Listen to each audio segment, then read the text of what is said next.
विष्णुको पेट अर्थात् उदरमा बसेर परात कालसम्म विष्णु शयनको साक्षी भए।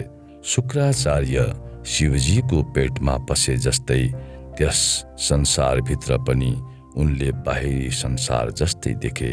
उनको पेटमा पनि सूर्य उदाइरहेको, चन्द्रमा घटबड भइरहेको देखे।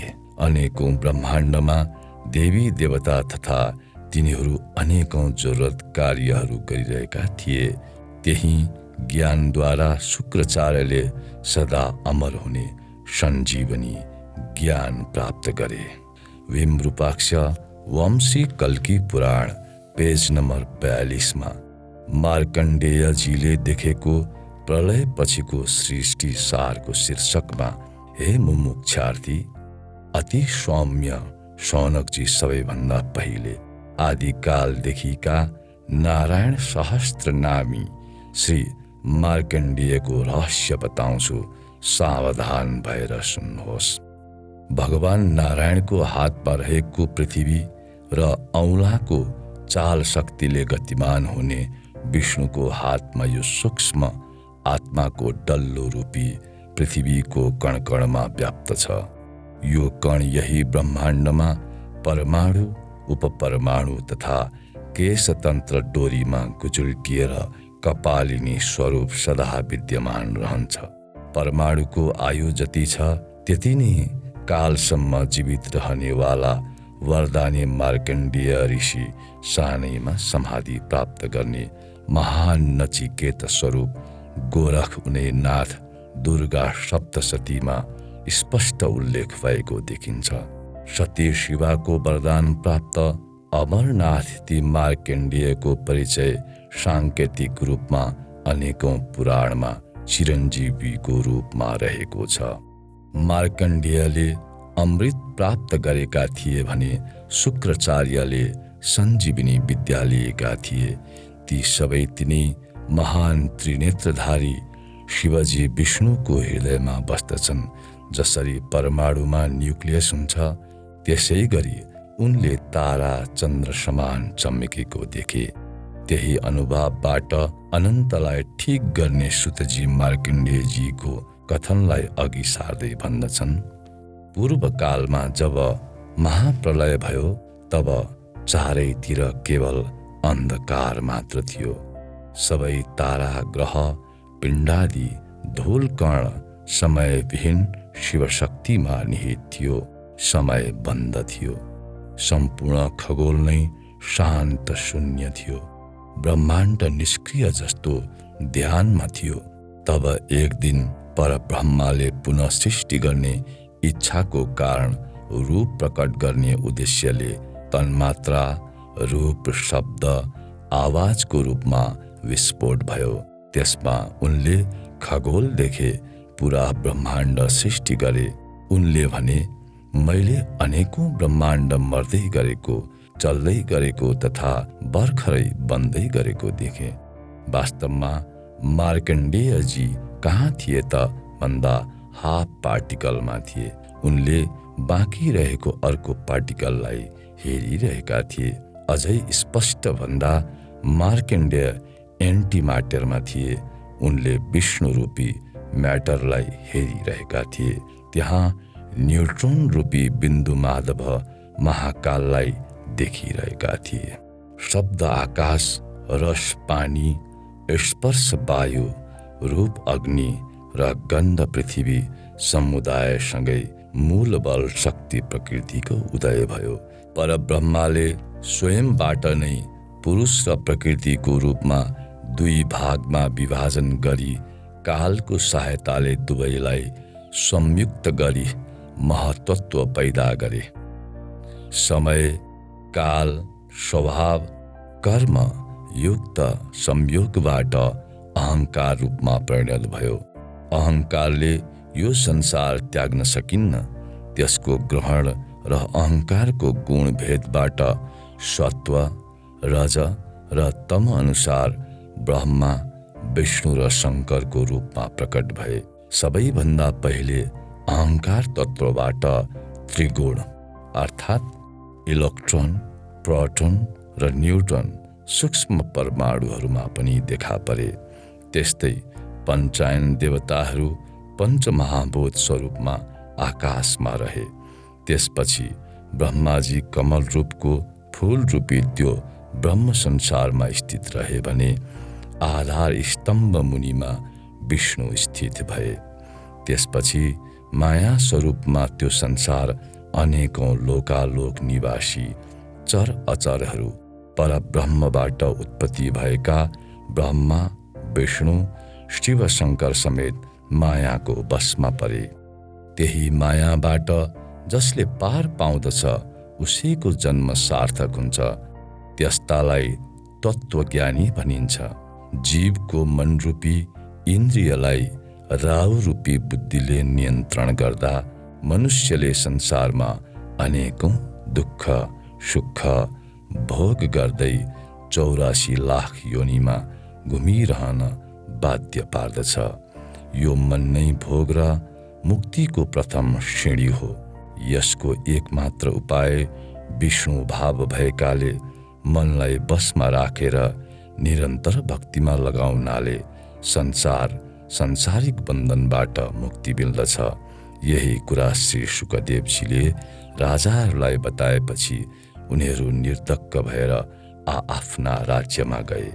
यो ज्ञान रूपी तरवारले मनमा भएका 6 शत्रुहरू जो वृत्तासुर रूपी घेरालाई खड्गले काटेर सम्पूर्ण पानी शरीर रूपी चौहारबाट बगाउँदै कमलको फूल खेल्ने तलाउमा नयाँ स्वर्णयोग तथा सत्ययोग निर्माण गर्न मन भएको विषयुक्त शरबतलाई फाली समाधान प्राप्त गर्नु नै महासमाधि हो।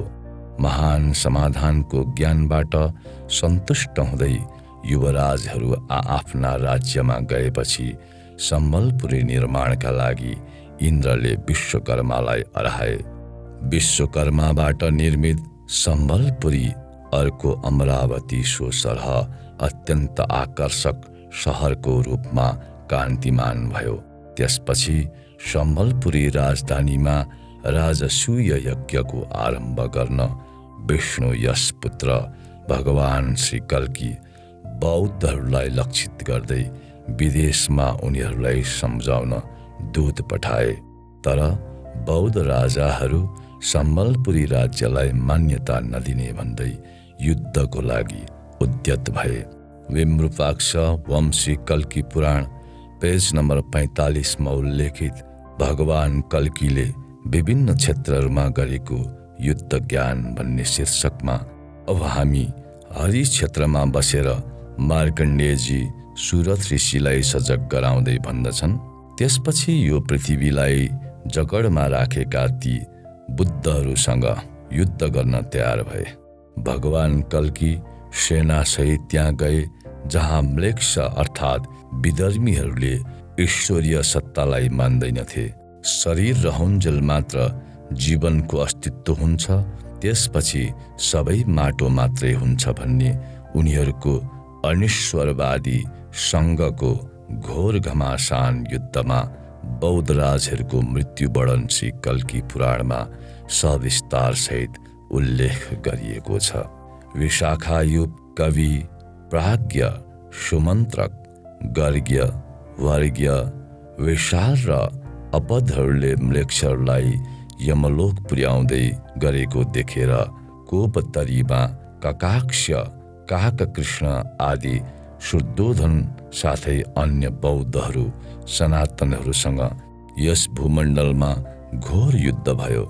जस्तो हाल संसारमा देखिएका युद्ध तथा विगतमा भएका विश्व युद्ध सो सरह त्यस विनाशमा असंख्य म्लेच्छहरू मैदान छोडेर भागेपछि तिनीहरूका स्त्रीहरू हातमा हतियार लिएर युद्ध मैदानमा आएको देखेर कल्कीजीले तिनीहरूलाई भक्ति योग र कर्मको ज्ञान दिए, जो विद्वान जनका लागि पनि अत्यन्त कठिन छ। त्यसपछि म्लेच्छ र बौद्ध अनुयायीहरू माथिको विजयपछि कल्कीजी वक्र तीर्थमा गएर स्नान गर्न लागे। त्यसपछिको युद्धबाट निवृत्ति प्राप्त गर्दै आरामले बसेका कल्कीजीको सामने उदास मुख लगाएर बालखिल्य ऋषिहरू भयभीत हुँदै त्रास तथा पीडासहित त्यहाँ आए। उनीहरूको अवस्था देखेपछि भगवानले सोध्नुभयो, हे ऋषिगणहरू, तपाईहरू किन यति उदास हुनुहुन्छ? के भयो? कहाँबाट तपाईहरूलाई उद्धार गर्नुपर्ने हो? आदि आदि प्रश्न गरे। बालखिल्य ऋषिगणले भने, हे कल्कीदेव, त्यस राक्षसीले हामीलाई अत्यन्त प्रताडित गरेका हुनाले हाम्रो दुःख दूर गरिदिनुहोस् भनेर हामी यहाँ आएका हौँ। त्यसपछि भगवान कल्की हिमालयतर्फ लागे। तराईमा पुगेपछि एक दिन बास बसेर जाँदा बाटोमा दूधको नदी देखियो। जस्तो दूध कोशी त्यो नदी शङ्ख एवं चन्द्रमा झैँ सेतो देखिन्थ्यो। कुदोदरीको स्तनबाट बगेको दूध यति धेरै थियो कि नदीमा बाढी आउँदथ्यो। हिमालयबाट बग्ने त्यस नदी पहिल्याउँदै जाँदा राक्षसी आफ्नो छोरालाई पर्वतको आश्रय लिएर दूध पिलाउँदै थिए। दूधका धाराले त्यहाँ भएका खोलाहरूमा बाढी आइरहेको थियो। त्यसको श्वासले हात्ती समेत हावामा उड्दथे। मृगहरू त्यसको रौँलाई आश्रय स्थल बनाउँदै जङ्गल सम्झेर ससन्तान सहित त्यहाँ बस्ने गर्दथे। त्यस्तो भयानक दृश्य देखेर कल्की भगवान अचम्ममा पर्नुभयो र सोच्नुभयो कि त्यस राक्षसीको बल कति होला। त्यसको कानमा सिंह गुफा सम्झेर त्यहाँ बस्दथे। पर्वतको शिखरमा त्यो राक्षसी त्यसरी बस्दथे कि जस्तो लाग्थ्यो माने कुनै अर्को सगरमाथा हो। सेनासहित आक्रमण गर्न गएका भगवान श्री कल्कीको युद्धमा क्रोधले भरिएर यस्तो गर्जना गरी अहो, त्यसको आवाज थाम्न नसकी कयौं सैनिक त्यही बेहोस भए भने कयौं डरले काँप्न लागे। त्यो देखेर कल्की त्यसको दाहिने कोखबाट भित्र छिर्दै पेटमा पसेर युद्ध गर्न लाग्नुभयो। पेटभित्र पसेको देखेर अन्य सैनिकहरू उदास भए। जस्तै श्री कृष्ण सम्यन्तक मणिका लागि ऋक्षराजको गुफामा 28 दिनसम्म गएका थिए, त्यसै गरी कल्कीजीले त्यस राक्षसीको पेटभित्र अनेकौं अस्त्र शस्त्र दिव्यास्त्र अग्निबाणले त्यसलाई ढालिदिनुभयो। तदन्तर सबै सैनिक बाहिर निस्के। कोही कानको बाटोबाट, कोही मुखबाट निस्किए। त्यो दृश्यले आनन्दित भएका सम्पूर्णले भगवानलाई माला पहिर्याउँदै जय जयकार गरे। आमाको त्यो मरणासन्न अवस्था देखेर रिसाएको 5 वर्षको त्यस बालकलाई मार्न भगवानले ब्रह्मास्त्र सन्धान गर्नु परेको थियो। त्यो युद्धपछि भगवान कल्की गङ्गाजीको तटमा रहेको पिण्डारक वनमा आफ्ना सेवकसँग आनन्दपूर्वक विश्राम गरिरहेको बेला उनको दर्शनको लागि अनेकौं सहस्त्र ऋषिमुनिहरू त्यहाँ आए। हिमालयबाट आउने पानी हिम नदी हुँदै गङ्गामा मिसिन्छ। मौसम अनुसार पग्लिने, थिग्रिने, रसाउने अवस्था वातावरणीय भूभागमा हुन्छ।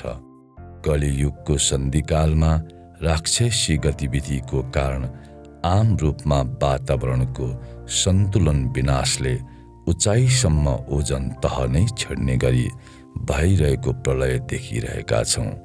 त्यसकारण हिमालय भूमिमा पर्न गएको सङ्कट अति विकराल रूप जस्तो कुदोदरीको छ त्यस्तै भइरहेको छ।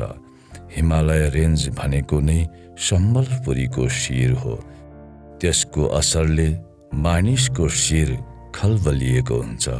त्यस ठाउँमा निधान गरिएको वृक्षारोपणपछि सङ्लिएको पानी गङ्गा रूपी जाह्नवीसँग वार्तालाप गरी बसेका भगवान श्री कल्कीलाई भेट्न आएका परयतिहरू त्यहाँ आए। एक अंगुल छोटा बडा टाउकावाला ससाना झ्याउकिरी तितली जस्तै ऋषिगण जीवको संरक्षण पछिको महान कर्मपछि ती यतिहरू मार्कण्डेय तथा सप्त चिरञ्जीवी समेत वामदेव, अत्रि, वशिष्ठ, गालव, भृगु, पराशर, नारद, तित्र, दुर्वासा, देवल, कण्व, वेद, प्रमिति तथा अंगिरा अनन्य महाव्रत धारण गर्नेवाला तथा ऋषिगणहरू भगवान कल्कीको सङ्घमा आए।